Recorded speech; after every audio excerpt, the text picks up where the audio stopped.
Come with us now, if you dare, down a rickety staircase into a dank, dark basement. What awaits? The Saturday Night Freak Show. Hey, thanks for listening to the Saturday Night Freak Show podcast, and thank you for joining us for episode 666.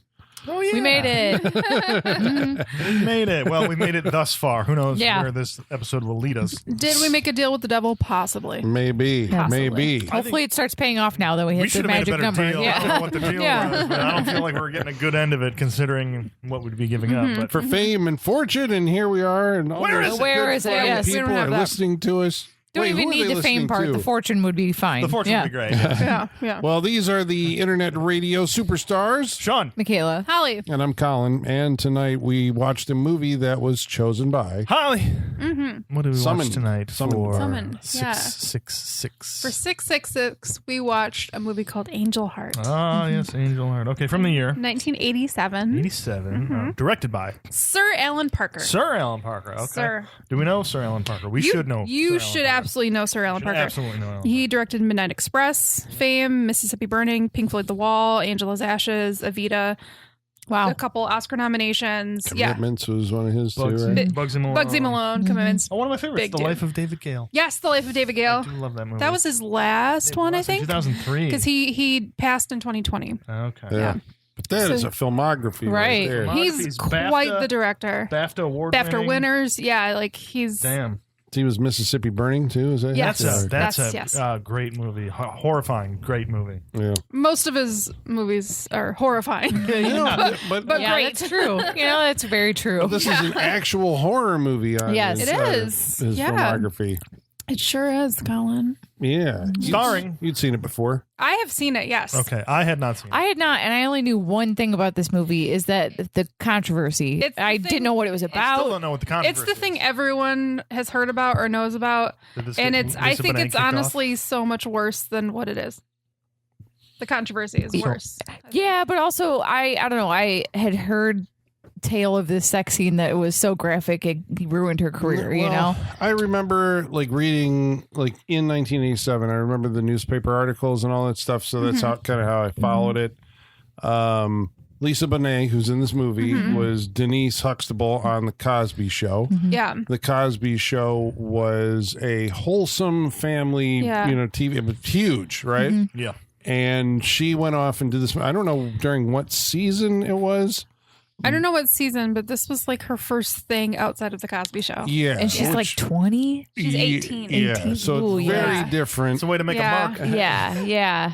And she was like nervous about it, and there's What's to be nervous I was like, about? there's already controversy in like just knowing what we know now, and the fact that like she went to Right. Bill Cosby for advice, and Yeah. I'm like, it's hard to talk about that now, but like at the time.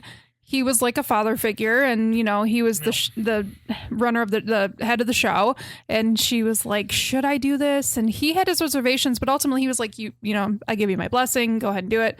Later on, he was like, maybe she shouldn't have, but Because I think it was once the thing. Once you actually see it, Yeah. then it's like, oh, that's Denise Huxtable on this family show. So Yeah. she didn't get fired. no, She ended up going to college. Her character got written down a lot. Yeah. It was there was a spin-off show called A Different World. Yes. I think also she was pregnant during that time too. I think so. Right? So that Yeah. was another thing that kind of, there was a leave of Yeah, time. So I think it was a combination of like she did this character and she's also pregnant. It's like an image thing. Yeah. Yeah. Well, I think also that added to the controversy was when Angel Heart was first submitted to the MPAA, it was an X rating. It was Damn. And they ended up cutting, what did you say? It was 10 seconds. 10 seconds. Yeah. I think it was The sex scene was longer. Yeah, well, I recognize. How could it have been? Yeah. Jesus. Well, now It's long, yeah. this is the long version that we Okay. watched. Okay. There's like shots of humping and blood pouring Yeah. on them. That's the kind of stuff. It was like it's the combination, I think, of sex and blood. That's what I was gonna say. Like, as someone who knew nothing about this movie, I didn't know there was an occult element to it. Nothing. So for me, when the sex scene started, I'm like, okay, I see why this is like extreme, but I don't think this is like a fireable offense. But then when the occult stuff happened on top of it, I was like, that's probably more the issue than the sex is the occult I'm gonna stuff. bet it was the gushing walls. Yeah, it was that, and then it made sense. Splattering on them as they're having sex. I was like, oh, okay, I get it now. Covered, drenched in blood. And I don't see Personally, but we're different. This was Reagan's America, though, you know? Yeah. But like realistically, because I watched this maybe a few years ago for the first time, and I had heard about it, and I heard about the controversy. And so going into it, I was like, oh, this is going to be brutal. This is going to be intense. And then I watched it. I was like, oh, well, I've seen worse. Yeah. I'm like, this is Color not of bad. Night was longer. Worse. Well, Right, not worse. yeah. The Color of Night was more intense, for sure. Yeah. but somewhere in there was like a change in the rating, or maybe not. Maybe it was like the 2000s, whatever. Like the gates opened and the ratings board was like, whatever, do whatever you want. They weren't for it back in '87. I like the content that we've all watched. I mean, honestly, Showgirls bothers me more than this movie. Yeah. Right? Yeah, that's... But yeah. it is '87. It's leading up to kind of the toothless '90s. So it's leading in that direction. So Well, they were having problems. Right, the most censored, I think, Friday the 13th movie came out the following year. So this was like right at the, when they were really looking at everything. Because I think you had, like, the PG-13 rating was only a couple of years old. The NC-17 rating hasn't been invented yet. Yeah. And, like, they're cutting... RoboCop came out the year this as the same as this, and that was rated It was like X. the same weekend. Oh, was it? Wow, what a weekend it with was- movies. Lethal Weapon beat this out. I know that. This was like number 4 at the box office. Lethal Weapon was number 1, and I think RoboCop. Good year. Was it one of the Nightmare on Elm Streets? Maybe 3? 3. I think. Yeah. All right. I think that was number 3 at the box office. So yeah, it was quite a weekend when this came out. But it's got a, this is like a pedigree movie. It is a Carol Co. It is. Yeah. production because they got rich off the Rambo movies or whatever. But I mean, it's got like big talent and a lot of money. I mean, I'm sitting there looking at it. And there's just like, scenes that take place on like a New York City street or a New Orleans street. And it says they filmed in both those places. They did, so that's expensive. Yeah. And it is a period piece. so Which they had adds to, to So you're looking at this and it's like, how much did it cost to make this street look like 1955? Yeah. Right? Get all those cars, any actors out there dressed. Yeah. So there's Specific. Yeah. it's expensive And in a way that, like, if you know how movies are made, you're like, oh, this would probably cost them. And this movie's kind of famous for as far as like set production like study, if you're studying that kind of thing, because it's one of the few movies that did it right, where all of like the clothes and cars aren't from 1955, the year it's supposed to be. No, They're it's from from the before. 30s and 40s. Yeah. Most movies don't do that. This one is like a field of study for a lot of like film students, Nice. that they did it right. It's like a movie that you can. I said this when we were going into it. It's like a movie that you can feel. There's a lot of like. I mean, as far as set dressing goes, like they're rifling through drawers and stuff, and it's just the little products and stuff that are in there. You feel like you are in this world. Yeah, it's 100%. very convincing. Yeah. Very atmospheric movie. Also, It's a very I believe atmospheric every movie. time somebody opens a drawer, it's just fucking chaos. That rings so true. yeah. And it's There's a gun, a ripped up thing of bubble gum, a Bible. half a thing of matches, a Bible, a couple of bullets here. Yeah, I believe it. So I guess The junk drawer has changed over the years. the what? The junk drawer. Oh, yeah, It's yeah, changed yeah. over the Sure, years. yeah. Yeah. I didn't see any I always look for like technology that we've forgotten about, though in these movies, and I didn't see anything. No, the real Necessarily, recorder that was still is. Yeah.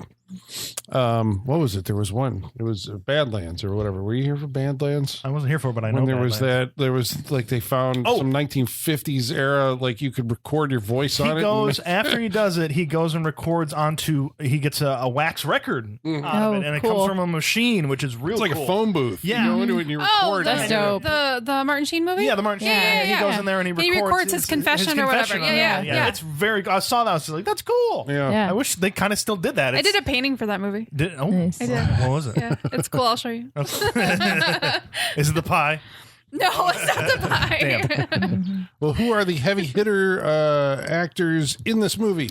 So the heavy hitters, we got Mickey Rourke. Mickey Rourke is our lead. Yeah. This is hot Mickey Rourke. I'm not I'll never get used to seeing him this way. right? Like, because I just think I've always existed in a post baseball glove face world, like with him. I don't I live in a post wrestler era permanently. Yeah. Like even recently when he was on Celebrity Big Brother being an ass of himself, I'm like, that's what I remember him looking like. Unpleasant and puffy, It's like famously, right? And I think we talked about, well, first of all, we are inducting Mickey Rourke onto congratulations. the Saturday Night Freak Show Wall of Fame.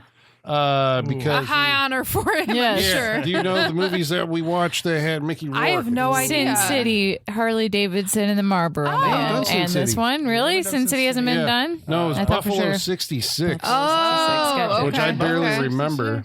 Yeah, the Vincent Gallo movie. I don't remember him being in it, but he was in that Harley Davidson, the Marlboro Man. I think we talked about him a little bit on the Harley Davidson episode. That I think was the last movie that he did before he went and became a professional, what was he, boxer, fighter? Oh, yeah, he was a boxer. That's right. That's where he got face all fucked up. Yeah, a bunch of corrective surgeries and stuff, right? Yeah. But before this, I'm trying to think, it's was it not the Falcon and the Snowman? What was he was, I remember him being famous as one of these kind of, it felt like East Coast, character actors like Al Pacino or Robert De Niro or something like that. Rumblefish always comes up when they talk about it. Was it the Pope of Greenwich Village? Okay. Year of the Dragon, 9.5 Weeks, which is another one. Angel Heart, Barfly, Johnny Handsome. Yeah. Yeah, interesting. So this is but again, it hasn't done horror movie. I mean, nothing about this says genre. No, yeah, this is horror, thriller, noir. It's not just in your face one thing. Mm-hmm. Yeah. And who's our other big name in the Mr. Robert De Niro. Is this the first time he's played the devil? This is the last time he's played the devil. Is it the only time it's the only time. Okay. It's the only time. Wait, was he Little Nicky? Was he the dad? No, that was Christopher. No, Harvey Keitel. That was Harvey Keitel. Keitel, and with throwing a little Kevin Neal in as well. Yes. Yeah. But this is one of those when we watched Al Pacino. When we watched The Devil's Advocate, you were trying so hard to talk about this movie, and I was trying to stop you because I wanted to bring this. I was like, don't say it. Don't say what movie he's in. Holly, bringing all the devil movies. Yeah. I know. Why? You got a kick? Maybe. Well, this is the same year. Did he win an Oscar for The Untouchables? I think so. Who? Didn't he? De Niro, because he played Al Capone. Because I remember he gained weight to play Al Capone, and this is on the slim down. I think Connery did. I don't know if De Niro maybe didn't. I don't know. I think Connery, I'll look it up, but I think it was Connery. De Niro might have been nominated. I'll give you that, but I don't think he won. I'll look it up. There's a shot at the end of this movie of Robert De Niro that must have been filmed months later because he looks when he's different. shaven? Yeah. Yeah. It's funny. But this movie, because famously, Mickey Rourke and Robert De Niro hate each other. Do they really? They do. This doesn't surprise me. This is the start. Okay. It's because of this movie that they hate each other. Does it get carried through other things or no? It's just they've always it's an old grudge. Well, they're both New Yorkers. They've always refused to work together, and it's because of this movie. Because on the set, Robert De Niro stayed in character off camera, and Mickey Rourke would try to talk to him and try to be civil, and he would just blow him off and be a dick because he was staying in character. And so Mickey Rourke took it personally, and it started this major feud between them. They would talk shit about each other. Later on, he was up.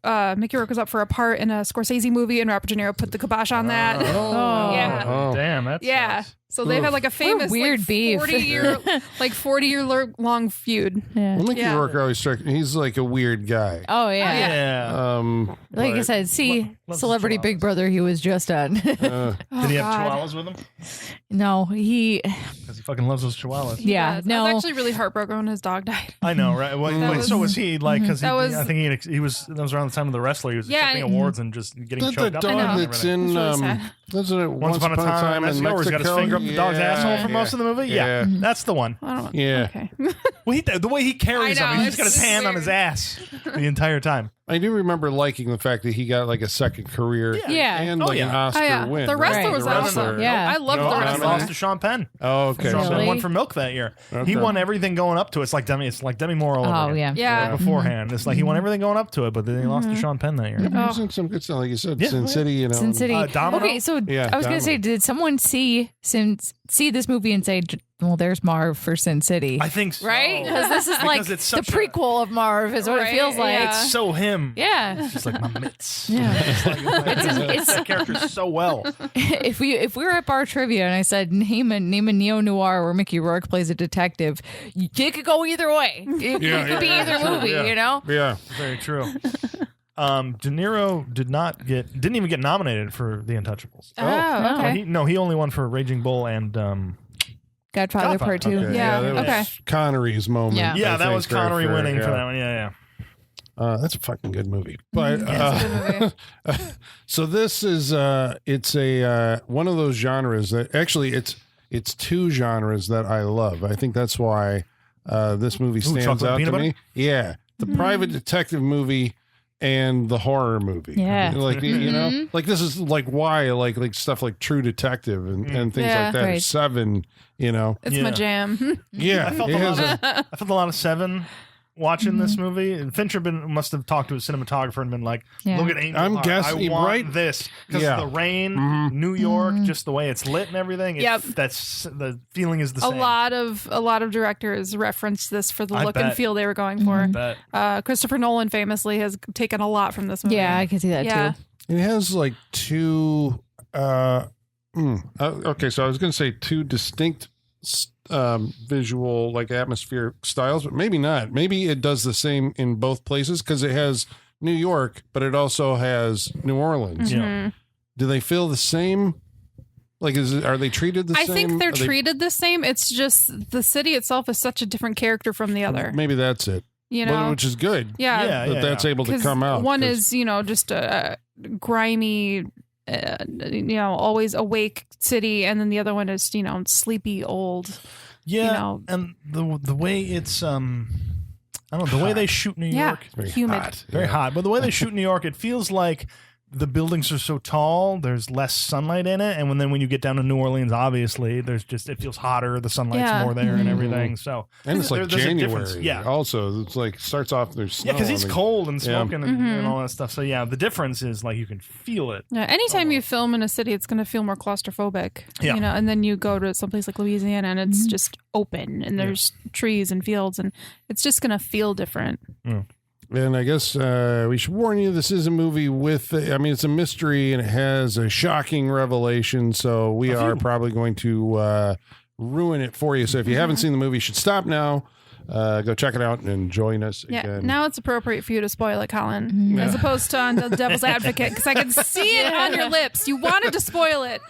Well, it's like that movie that right. Okay, so what's the movie? How do we get into the movie? Who is Mickey Rourke and what's he up to?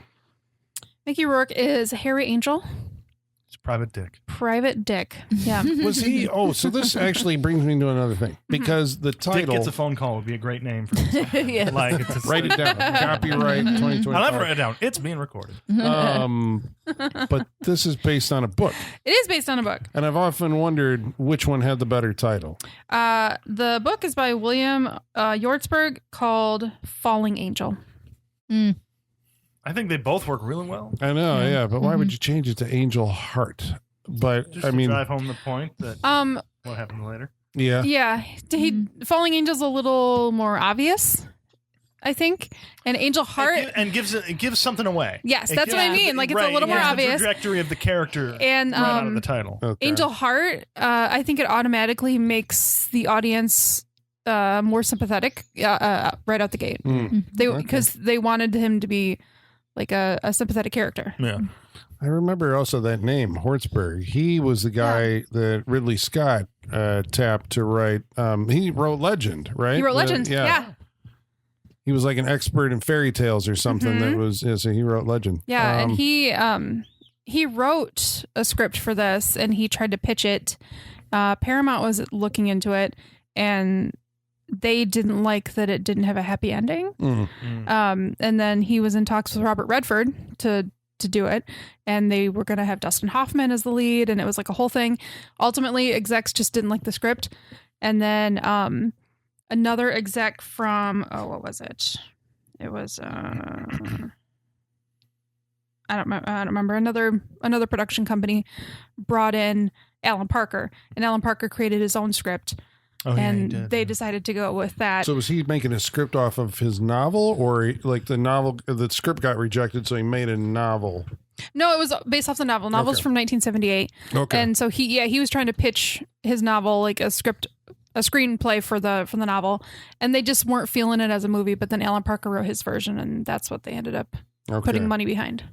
So Harry Angel is a detective specifically in January of 1955, New York City. In the book, it was 59.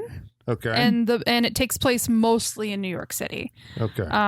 But for the movie, Alan Parker wanted it to be earlier because he thought 1959 was too on the cusp of the 60s and too like progressive. He's like, I want it to feel like we're still healing from World War II. Yeah.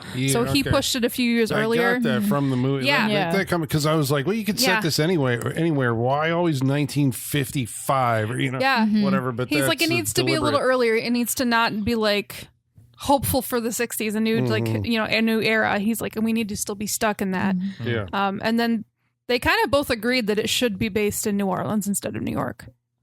Okay. He's a private detective. He's hired to find somebody. Yep. He gets a phone call from attorney, and he's being hired to find a missing person. Who's the client? The client is Robert De Niro. No, the client is Louis Sifia. Louis Sifia. That's gonna be one of the laziest devil Alucard's more creative. But I like that Mickey Rourke calls it out at the end. Yeah, I like that. Yeah. It took him the whole fucking movie to put it together, but It's like, this makes sense. I don't know. John Milton's looking pretty good compared to Louis Cypher, So this is one of these movies. I mean, I love it, but I saw it out of order the first time that I saw it. I saw the end. It was on TV or something, and then I saw the end, and I was like, oh, shit, what the hell is this? Because I guess, when you're watching it, you don't realize that that's the type of movie it is. Right. And then I saw the beginning, and then he's Louis Cypher, and I'm like, okay, so when you have seen it, you watch it going like, oh my God, it seems like the resolution of this is blatantly obvious. Like the whole way through the movie, I'm curious to the first time watchers, at what point did you kind of come around to, I know where this is going. I know what the solution of this movie is. The thought passed through my head very early on. I didn't grab onto it and stick with it because I just wanted to experience the movie, but it did pass through. I'm like, he's investigating himself. Yeah, I was like, you don't coincidentally end up at this many murder scenes if you're not the one doing it. When everyone starts showing up dead, you're like, okay, something's happening. Literally, the last person he was seen with in every scene before is dead. It's like, and every time he touched the murder weapon. Yeah. They never. He had rage blackouts almost. Yeah. Well, he did. Yeah, because they do like this strange thing where he has like these nightmarish visions of fragmented imagery, and we're like, what is going on with but this it tracks because right off the bat we get that he might have PTSD because he was in the service, and he does describe his situation. He went to war. He was discharged pretty early because of this. Bumped his head. Did he say that? And then he says he got fucked in the head. He got fucked. Yeah. So he's basically saying like, I got PTSD really quick. Yeah, shell shock. They just didn't have that lingo back then. Yeah. So the movie doesn't establish. I think like what may have helped with, and I guess we're saying that it works, right? The structure of the movie works. The solution presents itself. You think about it, but then you forget because then it seems like the narrative goes somewhere.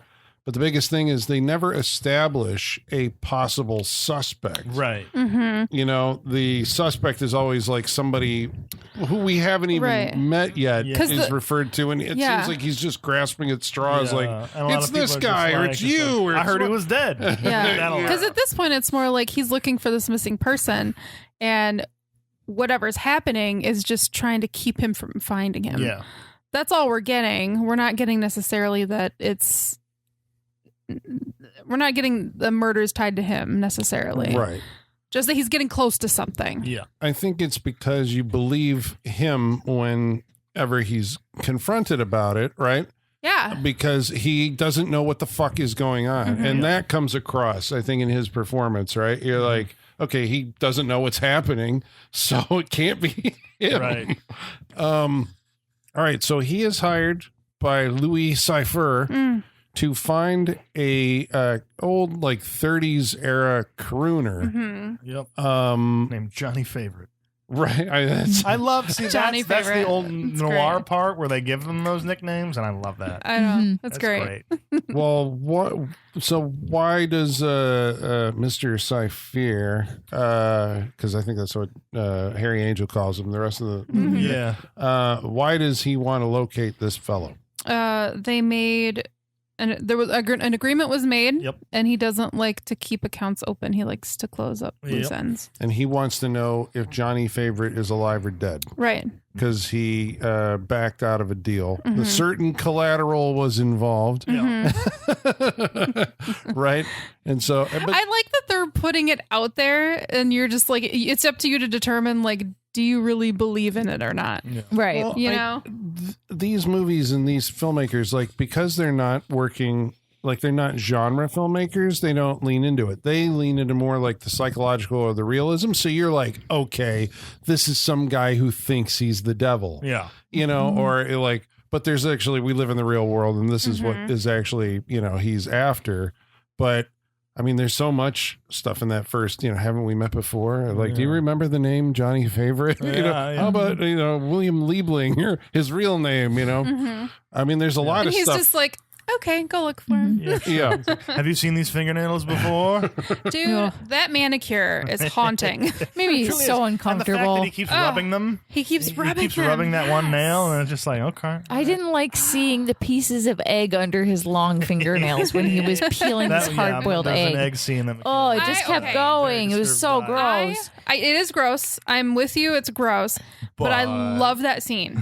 Yeah, it's a good. Oh yeah. I love that scene. I love that he's talking about, you know, in cultures, the egg represents the soul as he like takes a bite of it. And before that, he blows the salt off, and Mickey Rourke throws it over his shoulder, which is a way to deflect from the devil. Like, Right, I was yeah. like, I love this. I Also, love everything like, that's if happening. the egg is the soul, he's peeling off what's around the soul, Right. and is like getting to it. Like it's good. It's I think he so bites into it, just stares him good, right in the eye. Yeah. Like, even Mickey Rourke's like, what the fuck, man? Yeah, This even is if the weird. conversation before that hadn't happened, that's weird. like I could eat the symbolism with a fork. And it's Don't- amazing. Yeah, don't look at me while you're eating it. Explain to me, help me out. There's two symbols that I'm having trouble with. One is the oscillating fan, or not the oscillating fan, but the fan. Yeah. Yeah. The fan. And is it a woman in black? Is that just Yeah. death? It's death. Okay, so that's death. Yeah. And it the was woman in later the front revealed to yard, be as the it were. devil, right? Yeah. Yeah. Yeah, the fans, I don't. Sometimes they seem to be turning the wrong way, and I didn't know if that was like when the devil's influence is taking place, because it always seems to be when we don't know it at the time, but it's when a murder is occurring. That's the signal that something is happening. So Harry Angel is asked to find this guy, Johnny Favorite, and he has very few clues, right? So Yeah, last heard was that Johnny Favorite was in like a veterans hospital upstate. so So that's his first stop. So Johnny Favorite got drafted, went to World War II, got injured, came back. He was very injured, so he had Yeah, facial like reconstructive mangled face, surgery, yeah. and he had amnesia, Yeah. and has been holed up in this psychiatric clinic, right? Yeah. But when we go to find him there, he's not there anymore. So now there's a cover-up. Right. Yeah. Ballpoint. Right. I like that detail. That's good detail. Yeah. So we got to find the doctor that signed the discharge papers. Actually, there's one other thing I wanted to point out Yeah, go before ahead. we move on. The devil always meets. There's twice he meets him in a church. Yeah. And I was like, this is interesting that the devil just shows up in a church to meet like. Well, the guy. first one, it makes sense because that fucking pastor, if you can call him that, was, you know, evil incarnate. That's what I was like. Very entertaining. Did he? Did the devil? Like, you love me, and I should drive a Rolls Royce. Open your hearts. Yes. Open your pocketbooks. Harlem preacher. Yeah. He was later carried in the street. Yes, like a prince. I loved it. It's just like, wow. But they had to like prepare the room. Like you meet the devil in like a little. He's like on a throne, I guess. Yeah. Yeah. And we find out later that it's been prepared with like I don't know, like voodoo. Yeah, like there's voodoo like a closet. there's like a ritual cabinet where there's like offerings and spells and stuff. So I wonder if Because the devil's been welcomed in, is what they're saying. Yeah. by the pastor, is that Correct. what we're thinking? Yeah. So that's what. Okay, Yeah, so he's that's why he's okay. allowed Yeah. to be there. Yeah, the devil's been welcomed in. You can welcome into a church. And by a lawyer, right? Is Well, yeah. Macintosh? Is Wine Sap also Apple? The law know. firm of Macintosh and Wine Sap. They do Apple. I don't know. I don't know. If there's symbolism there, I don't know what it is. I don't know what it is. Sorry. Well, Adam, Just aside from lawyers being Eve. evil. Yeah, no, I see what you're saying. Yeah. I just don't know. I don't know. Okay, so he goes to find the doctor who treated Johnny Favorite. Correct. Finds him. He's this old guy. Old guy who's, self-medicating with opium. Yep. And what does he learn from him? That he was paid to keep his mouth shut. That Johnny was actually discharged years ago. A well-dressed man and a girl. Yep. And I think yeah. was the guitar player also part of this? No, No. it was just It was just Edward Kelly Yeah. and a girl Yeah. took him away in the middle of the night. He hasn't been here ever since. Yep. Okay. Well, then That's where we are. the trail runs cold. This guy later ends up dead. The doctor. Yeah. And so this is like, oh my God, he's been murdered, and I don't know who's murdering these people. Yeah. Well, when Mickey Rourke finds him again, it looks like suicide. Right. Yes, there Yeah. is a gun next to him. He's been shot through the eye. His like graphic stuff. Like, Yeah. it's effective. It works. Yeah. Like the color of everything is top notch.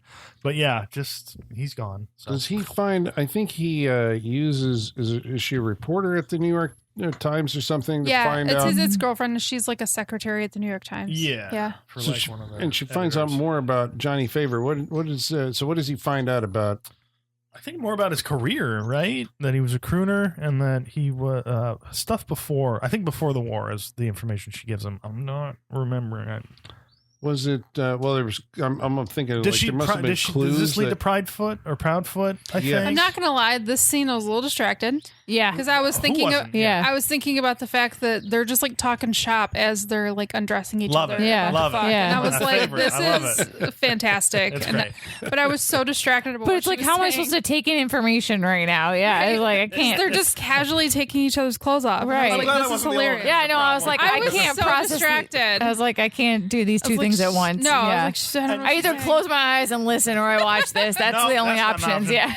Yeah. But also, it could maybe that's a tool of the movie, Yeah. so that you're Yeah. not hearing everything quite clearly, and so it's a little still. It's a good not way to do clear an in your info head. dump. If I knew, Yeah. if I knew Info what she dump said, I magic could trick. confirm that. Yeah. right.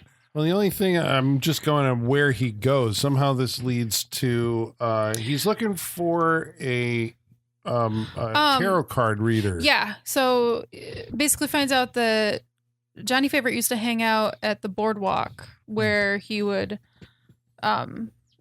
talk to a tarot card reader. Yeah. So he goes to the boardwalk and sees if he can find this Madam whatever. Miss Yeah. whatever. I don't remember her name. Is he looking for Evelina? Is this Evelina Proudfoot? Is No, this, this or was is this like- someone else. It was Madam It was something that ended up being What's the her same face? Margaret Kruzmark. Mhm. And this is a Kruzmark, high yeah, yeah. society dame. but it was who- like her tarot name, whatever it was. It Yeah. was like Madam M something. Something. Yeah, I forgot. and this leads him to then he's got to go to New Orleans. So the movie Yeah. shifts gears and he moves down to New Orleans. And we get real sweaty. yeah. Real sweaty. Because there's also I think he found out that there was a secret love. I loved that detail where he like records it saying like, oh, the other person that he knew was his lover, and he says her name, and then he rewinds it. He's like, secret lovers should be kept secret. Yeah.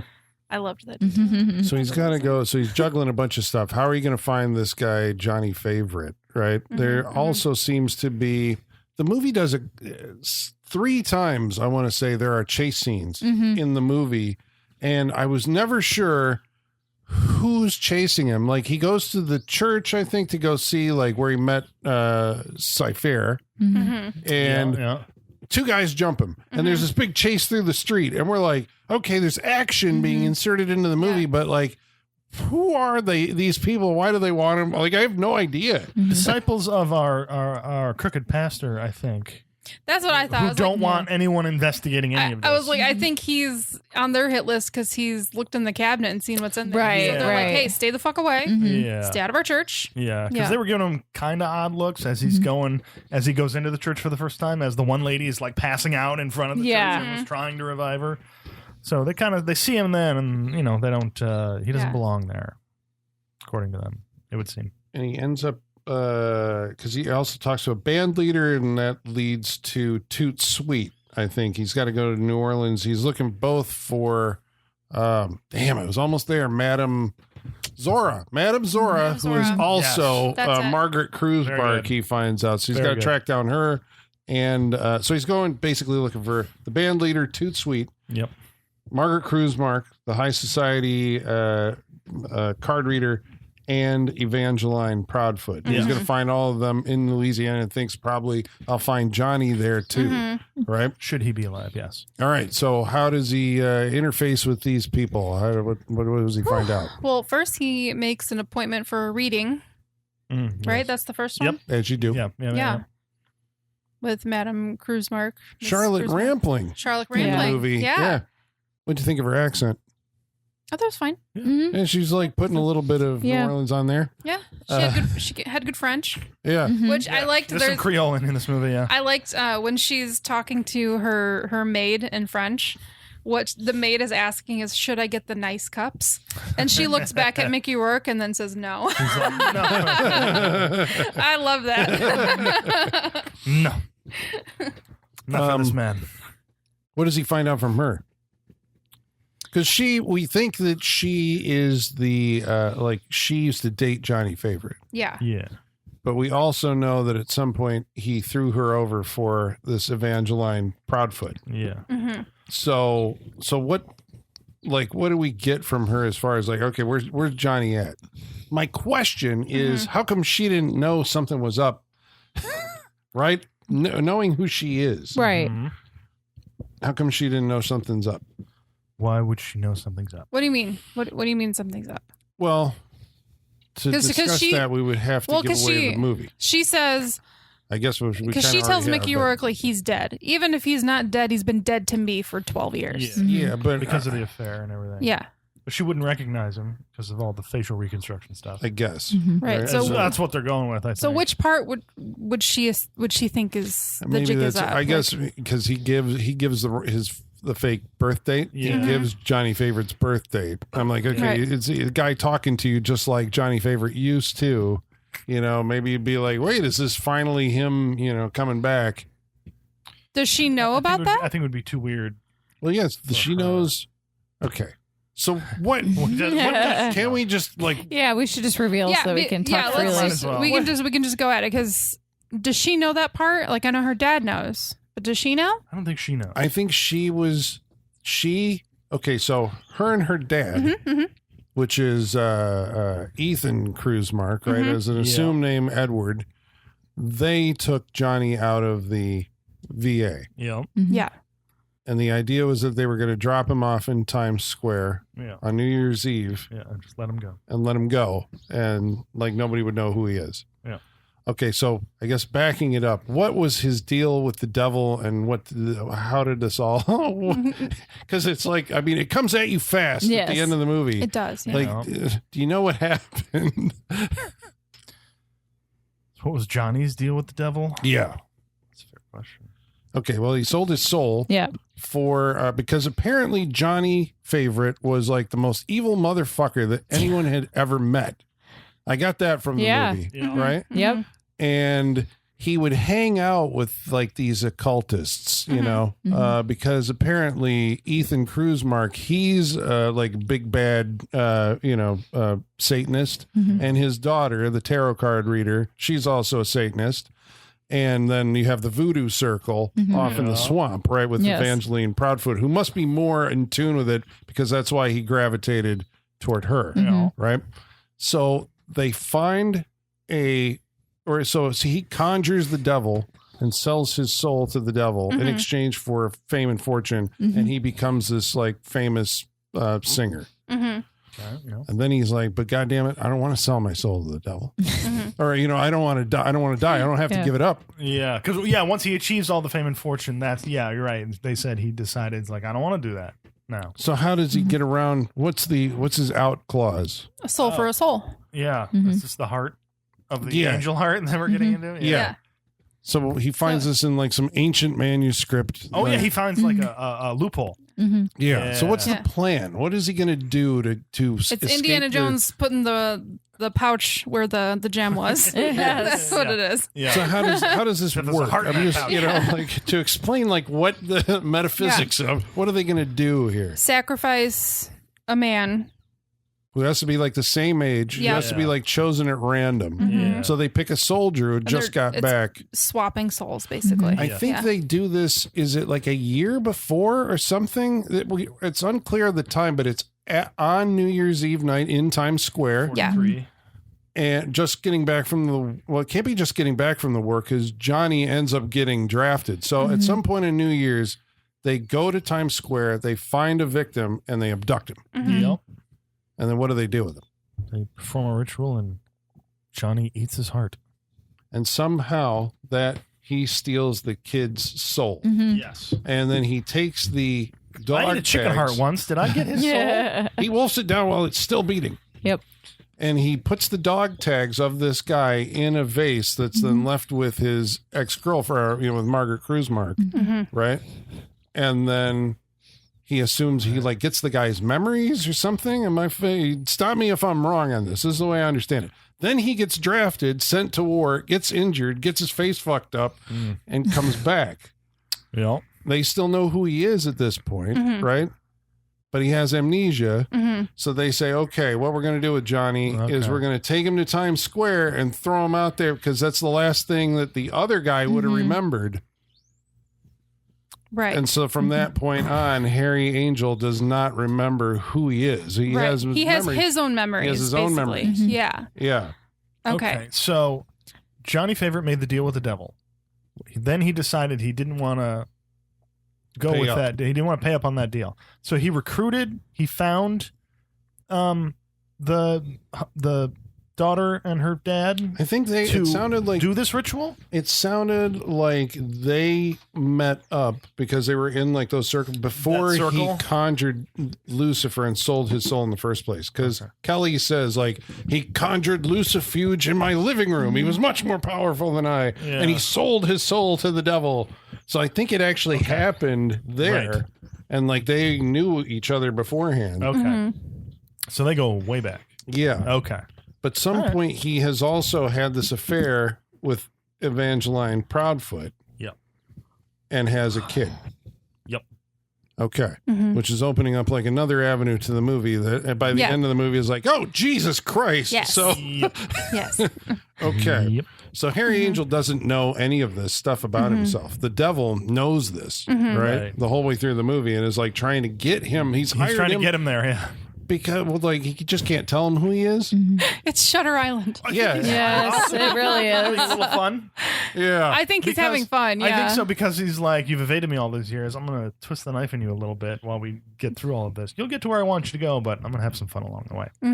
You have to know what you did, and when you do, then it's like then it all comes boom crashing down. Yeah, and I think that's the only way to convince him that he is or who he was. Is to have him go through all of this. Well, because if he just tells him, it's very Satan-like to be like, "Oh, I can't wait until you remember." Yeah, exactly. Right, and it's like I'm going to be there when you do. Yeah. Well, it sounds like this. It was successful for. They said it's been 12 years, so it's like at some point the devil does come looking, but the devil goes like, "Oh, he did this." Now he but even the devil needs to hire a private investigator every now and again, unless I get him to remember who he is. Okay. So Harry Angel doesn't know any of this, and he's gone investigating in New Orleans, and he finds like the old people that he used to associate with, and Toot Sweet and what have you. Yeah, and that leads him but he looks different. Yeah, so they don't recognize him, And so the devil behind the scenes is actually going after the people who contributed to this him weaseling out of the bargain. Right. Or and anybody who ever was associated with him from that point. That's why it happens to us. Well, it's all the people that like contributed, because he's like, you don't fuck over the devil. I'm getting, right. But even his daughter didn't contribute, but she is a byproduct of him not honoring the deal, right? Which is why she ends up dead. I mean, it all ends up to hurt him and to get him to a certain place, but she didn't participate. She was an after the fact thing.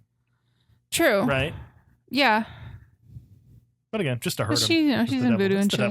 She's in voodoo and stuff. Yeah, the voodoo element comes in. Yeah. Well, I think that was, maybe it's just to really twist the knife in. I think, like another film that I can remember that I can't tell you the name of, because there's another twist ending that... Don't do it. Yeah. Do it, Colin. Don't do it. That may have seen this Don't movie. do it. Okay. So look for Colin's next pick where he does this. So, well, the fact that you guys aren't going exactly there means they may have not seen it. So he, Toot Sweet basically leads him to the voodoo circle unwittingly, right? He follows him, right? Finds out that Evangeline's daughter, this is Epiphany, Yes. Is basically assumed her mother's, right? Because he's already gone looking for Evangeline. She's dead. Met her daughter. Yeah, and then Toots. Yep. And was there one other? There's voodoo. She dances with a chicken that is bleeding on her. Yeah. Yep. It's fun. Yeah. There's a joke the whole way through the movie. He hates chickens. He hates chickens. He's got to think about chickens. Yeah. And he keeps running into them. Yep. Sometimes rooms full of them. Is there, I can't remember, during the ritual, was there like a chicken was sacrificed or something? Yeah. Like, Yeah, she dripped the blood on her. Yeah. She was like, holding slits it. its throat and lets it Yeah. drip all down. No, Yeah. I mean during the one that made him who he is. Probably. I'm like, does that explain his like... The chicken comes up so often in voodoo.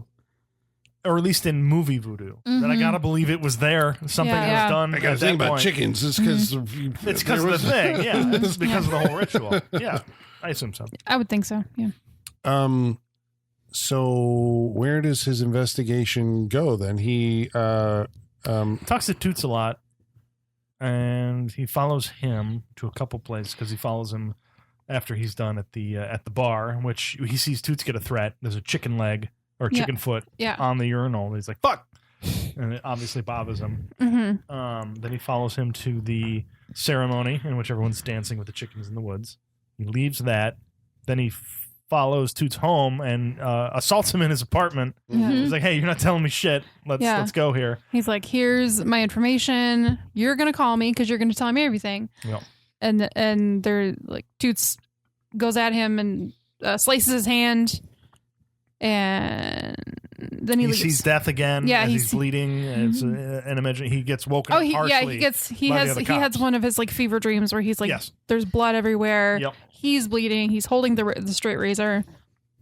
Oh, that's right. Because the cops, when he wakes up from this dream, our New Orleans cops were introduced to. Yeah, and one of them we identify as like Pruitt Taylor Vince, very young Pruitt Taylor Vince. Young, but their purpose in the movie, I think, is to basically say like, okay, the law is actually closing in on like you're somehow associated with all these murders that are suddenly happening in our town. Yeah.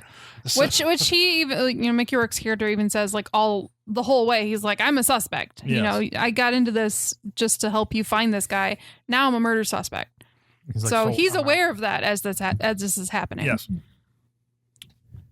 So I'm struggling to remember where the dots connect at this point. There's another chase scene. He's threatened by a guy with a dog, and I'm like, who is? Oh yeah, dogs don't like him. Every time he runs into a dog, it's like Dogs losing its mind. He gets bit. Like, yeah, because there's guys in the red truck that are following him. They followed him to the shuckers, and then he knocks over. Shuckers, There were some shuckers, some Creole shuckers, and then he knocks over a bunch of crawfish. They're hard work, great in the ocean. They got to be pissed. Yeah.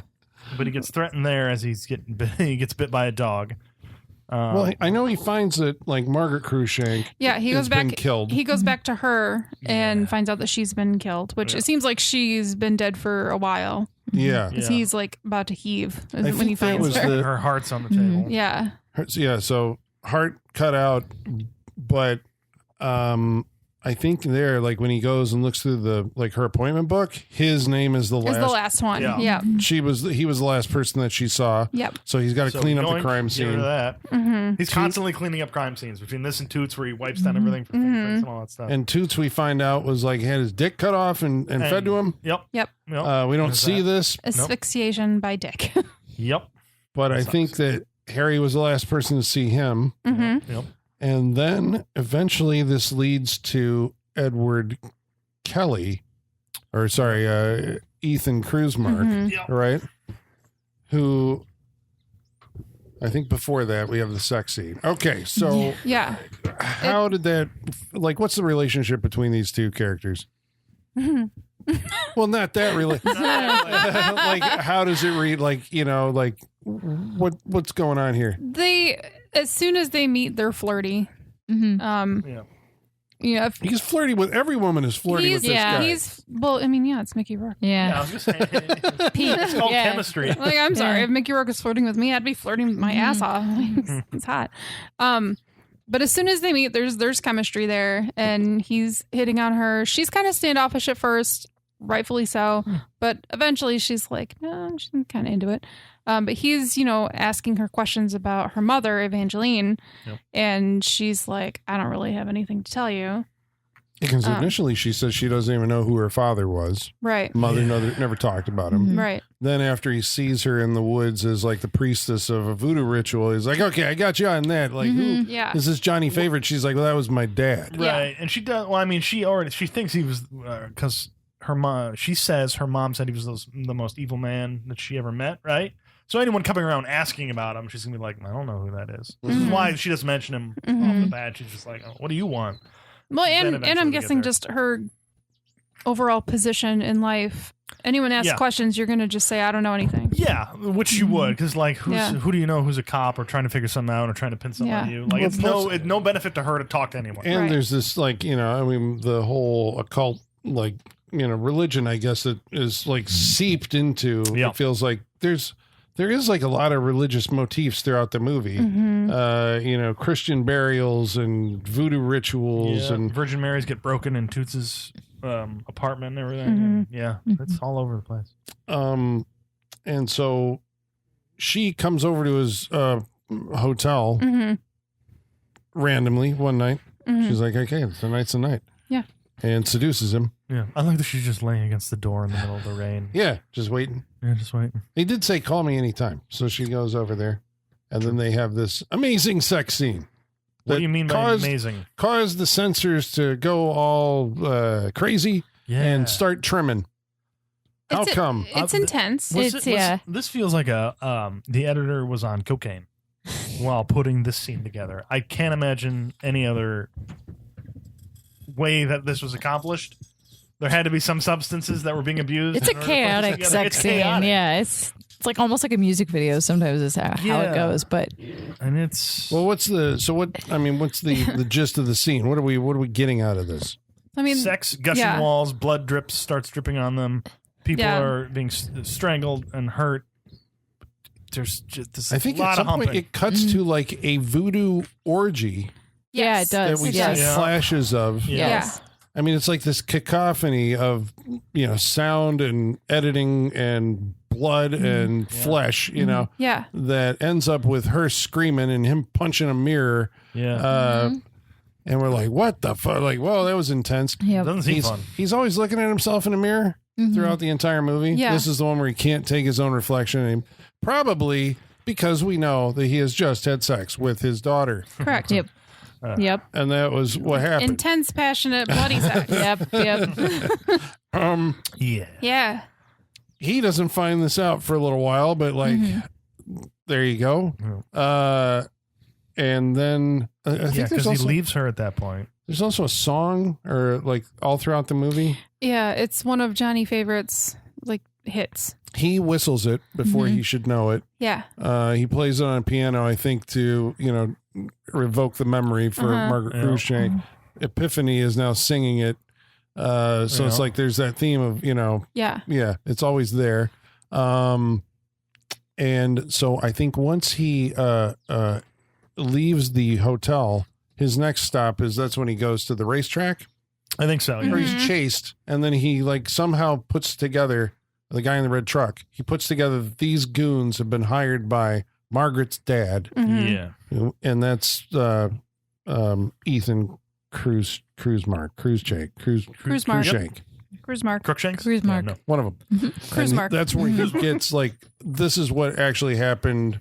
The whole backstory. Yeah, the whole backstory in a feverish explosion. He explains this whole thing as Mickey Rourke is beating the shit out of some ice. Yep. Yes. Yes. With an ice pick. Yeah, great. Which is great because he comes in there and there's just blocks of ice sitting behind the guy and he's got a little pick and he's just poking at it and everything. And then it just gets more intense and more weapons come into play. Yes. He's got the pick and he's got a fucking axe. Then, there might be a sword at some point. Wasn't there like a hook or something at one point? The ice the hooks that you pick him up with. Yeah. He's got that around his neck. Yeah. And everything that a dirty cop would do to a suspect he's trying to interrogate, he's doing it to the ice. Yeah. And it's great. But it's a wonderful good for choice. a scene, building tension or just the, anxiety in a scene. Because you can't be doing this to the guy who's giving you all this exposition at this He's point. beating So you gotta the be shit doing out of the what do we got? What do we got? Ice. And he goes to town on it. It's great.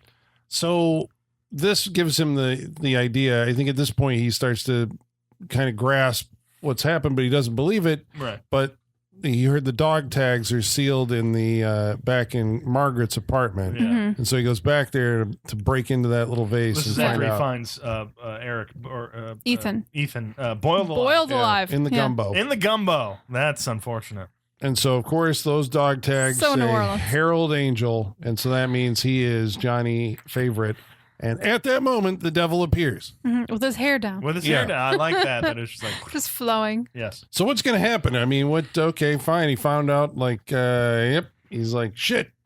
I guess that means I'm John. Well, it is the movie, Well, what I love about this scene is how worked up Mickey Rourke has gotten, and he's just sobbing, and he keeps insisting, I know who I am. I know who I am. Yeah. And then he slowly gives into it. No, I know who I am. Yeah. It's so intense. I love how he plays it. It's so good. It's so intense. And he's slowly a shattering man. Just his whole face, by the time we get to the end of this thing, he's rained on. He's crying. He's spit in his mouth. It's just this is he's man broken. whose whole world He's has been so broken and broken and everything. And it's just I don't know what anything is anymore. Because suddenly he's both people. Yeah. Right. It's just Yeah. There's a lot of movies that try to pull this off. Yeah. Right. That you've seen over the years. And maybe this was one of the earliest ones that I remember. But it is just the ferocity of that performance, even when he's not. It looks like the guy's been up all night crying. Yeah. Right. Mm-hmm. Yeah. And I wouldn't doubt it if Mickey Rourke spent a couple nights just not sleeping. Yeah, maybe. Get to this point. Because he looks rough. Because it feels like it. He looks rough. This is a man whose entire premise of about himself has just been destroyed. Yeah. And Robert De Niro is just calmly and now it's time to pay. Can't run forever. I love his cane in this scene. Oh. The devil head that's just and just mouth open and everything. So ooh, that's great. Oh, and his nails have gotten longer somehow. The hair's down, the nails are out. I love so in the book the character was the character of the devil was very larger than life and very boisterous, and for this they were no, we got to play it calm. This has to be a real person. Yeah. But just we can't Pacino this. Yeah, no, right. We can't Pacino. This needs to be just a calm, docile person. Yeah. And that made it more creepy. Yeah. Because he's just so because he knows everything. Yes, he knows everything. He's and he's just waiting for him to get there. It's so good. He's a businessman or something. As the guys, right? Alan Parker, when he was directing this, he was so creeped out by Robert De Niro that he basically was you got this scene, and just let him do his thing. He didn't even want anything to do with it. He was so creeped out, and I love it. Well, he's got extravagant tastes. We know that of the devil, right? Everything. He tends to. He's from high society, kind of. Right. But he basically, this scene after he like, basically Mickey Rourke, like when he accepts it and he's like, I'm gonna pay. Like he knows. Like then Robert De Niro's gone. He disappears. Because I think, then he goes back to his room. Doesn't he replay running through the rain? Well, he has like these visions. I think as he's looking in the mirror, because he's like, I didn't kill anybody, and then he begins to he sees he remembers. Yeah, he actually did kill everyone, including the last one. And he's like, you did it. I guided you, but you did it. Yeah.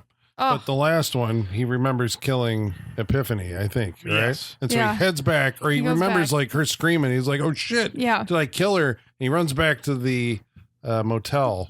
And she's dead in the bed. And the cops are there. And I love that cop's like, why did you come back? Yeah, oh god, it's so good. Because they're like, they had him like, and he's like, right. Because I live here. Yeah. But even that is like, he's like accepted it. Yeah. It's like, I live here. And you're going to burn for this, Angel. I know. In hell. I don't even think he gives it that much, but it's good. Yeah. And then snap cut to the start of our credits. Yeah. Like we're done. Yeah. Well, there is that, like, all the way through the movie, I guess, whenever we see, like, this vision of death, the cleanup lady or whatever, there does also, and the fan, and the elevator, like a freight elevator.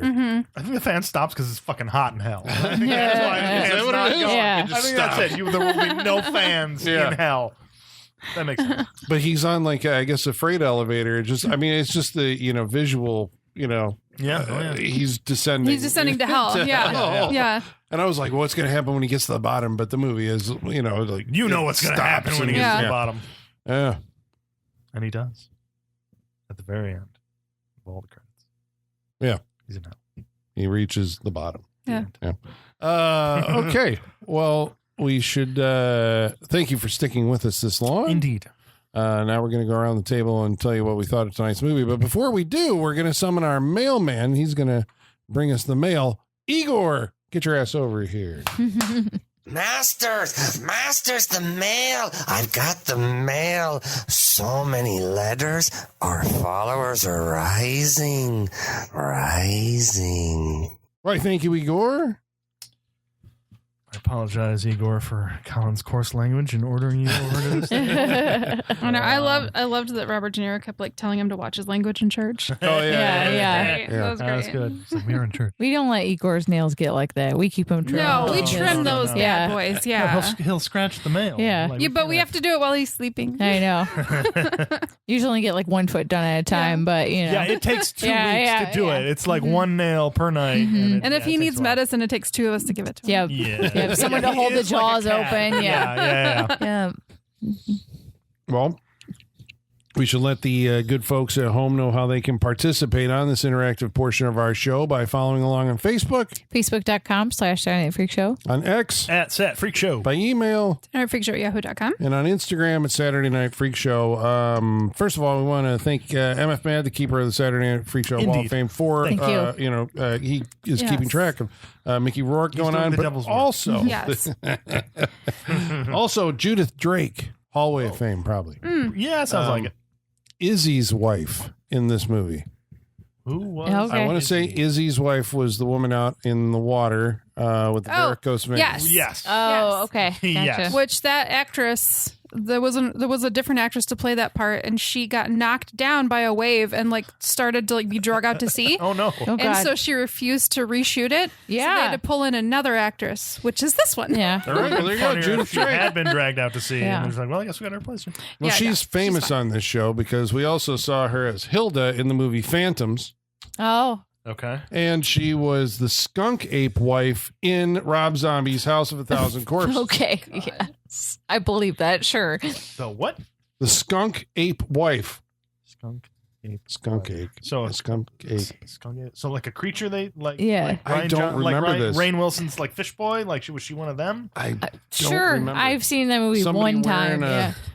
All right, okay. All right, there you go. About tonight's movie, Angel Heart, the Kryptonian orphan writes in and says, "Excellent choice, gang, for number 666. It's one of my favorites.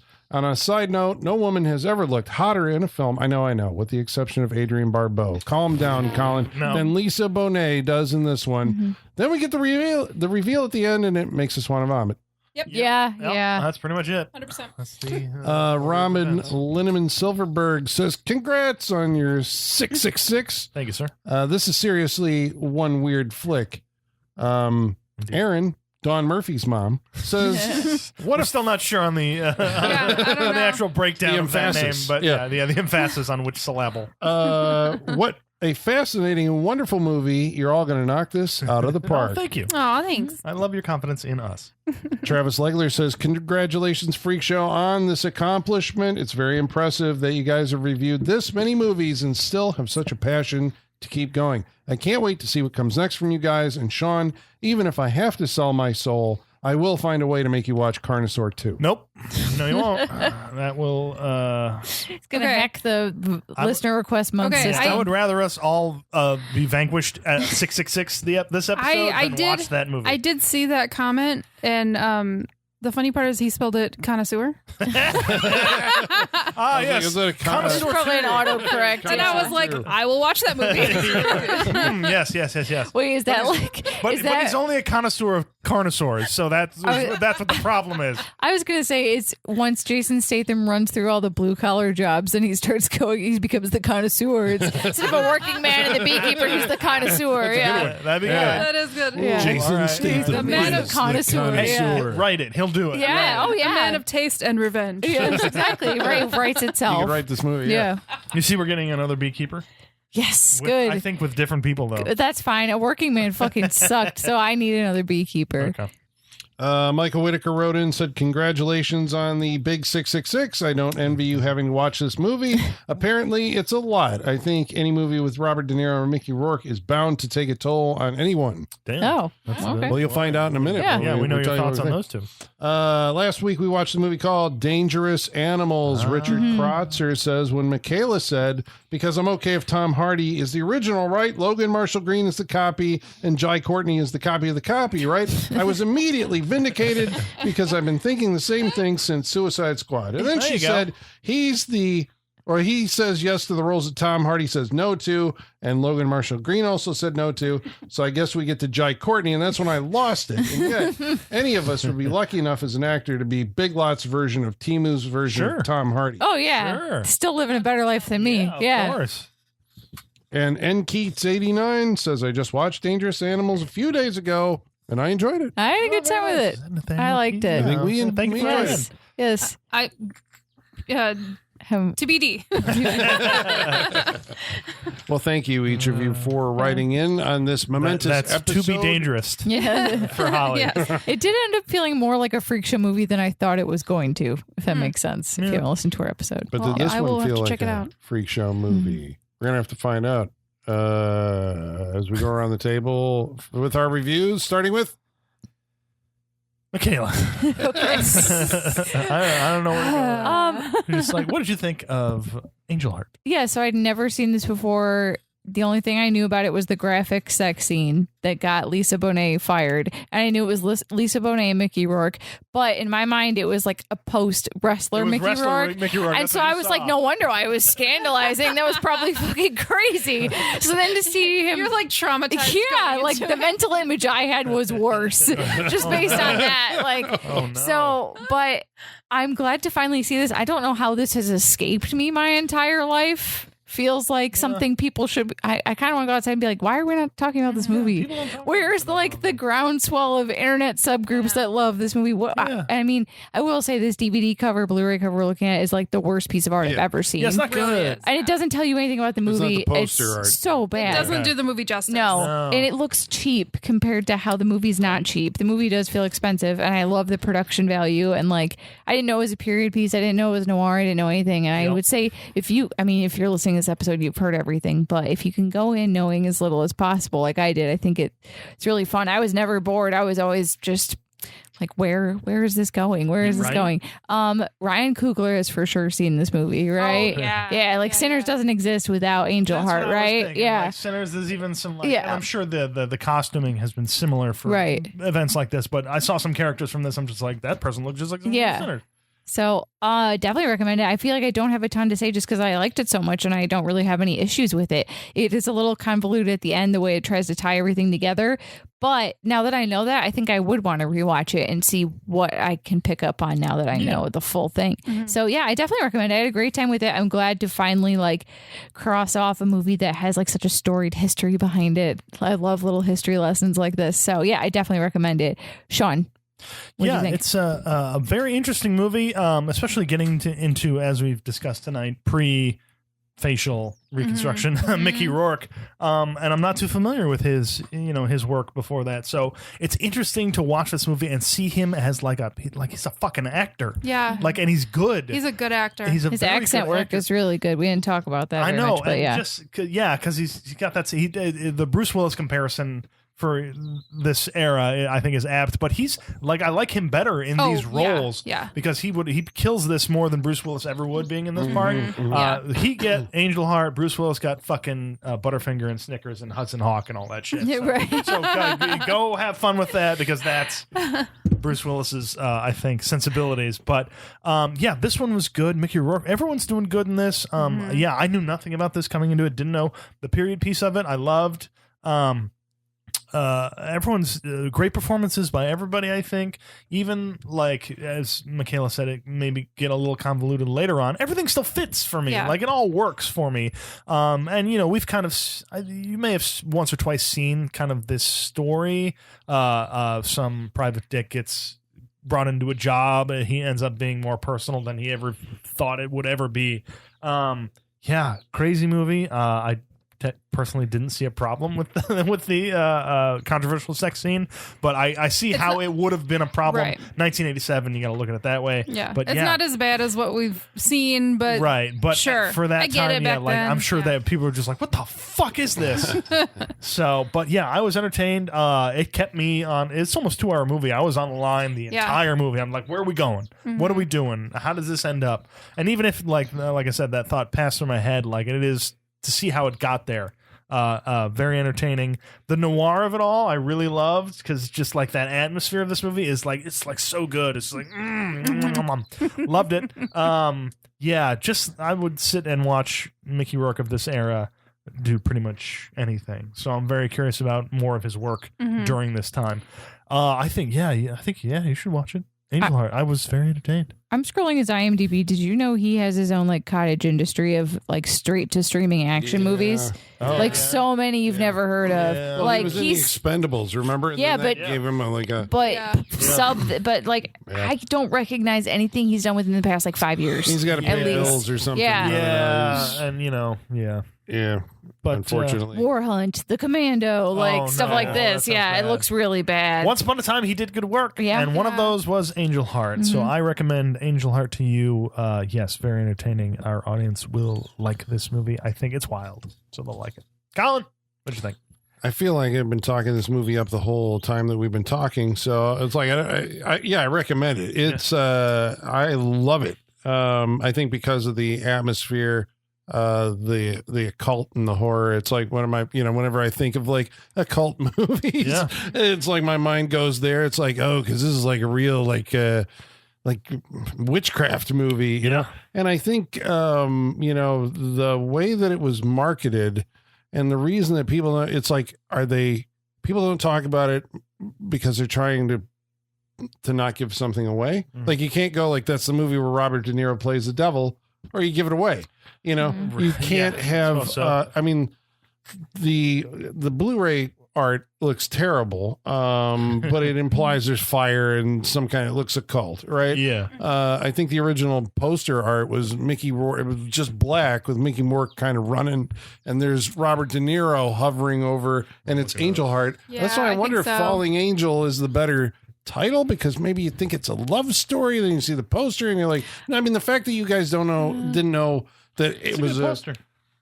Yeah, that's it. I like that. Yeah, there's a little bit of flame in there too. That's way It's better like, than the. It gives the idea that it's at least it could be an occult movie or a thriller. Yeah, you 'cause get he's that running out of there. it. Yeah, you know.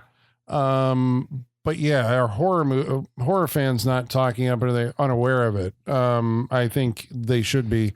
I don't know. I just dug everything about this. The fact that it is such a super well produced, heavily atmospheric movie with these great performances. I think you have to check it out. Holly, what do you think? Yeah, I love this movie. I think it's fantastic. I agree with everything you're saying. It's just, it checks all of those boxes that I love so much. It's thriller, detective, noir, horror, occult, erotic. It gets all the good shit that I love so much in a movie. I really enjoy it. I kept reading that it's like a cult classic, and I'm like, who are these like cult people? Like, I haven't heard about anyone talking about this movie. Like, I came across it a few Deep years cult. ago. That's good in voodoo circles. I think that may be it. Maybe. I was like, I came across it. I think I was just like Google searching like erotic thriller horror kind of stuff, and I came across it. I was like, that sounds interesting, and I couldn't tell if it was a freak show movie. So I remember watching it at the time, and I was like, "Ooh, this is a good one." I was like, "I'm going to bring it eventually," but yeah. I love it. I think it's so good. Yeah, like we said, it's almost 2 hours long, but it had me start to finish. Yep. It's so fantastic. I highly recommend it. I think it's a great movie. It's well written. I think the end is just a bit rushed. Yeah, probably. I think that's the problem, is that it's just a bit rushed. I think maybe if we had cut out the random chases, like I don't know that I don't know he needed to be chased by these people. I like gives it action. That's the only thing. Yeah, it's I funny guess action scenes in another movie that's otherwise just all talking. I get that, but also like even when it was happening, I was so confused about who those people were that I was like, we don't need this because I don't even know who this is. Yeah. So I feel like if they got rid of that and added a little more time to the end, maybe that would have balanced it. I don't know. But otherwise, I think it's a great movie. I don't really have any problem with it. I think it's awesome. It's well written. It's entertaining. Good stuff. Highly recommend. All right, that's 4 unanimous votes of confidence in Angel Heart. Yep. Did I do good with my devil pick? Yes. Yay! 666. Yay! We did it. And now we're deep into October, so we're going to find out what our next movie is. Spooky season! It is spooky season. Michaela, your spooky season pick. What shall it be?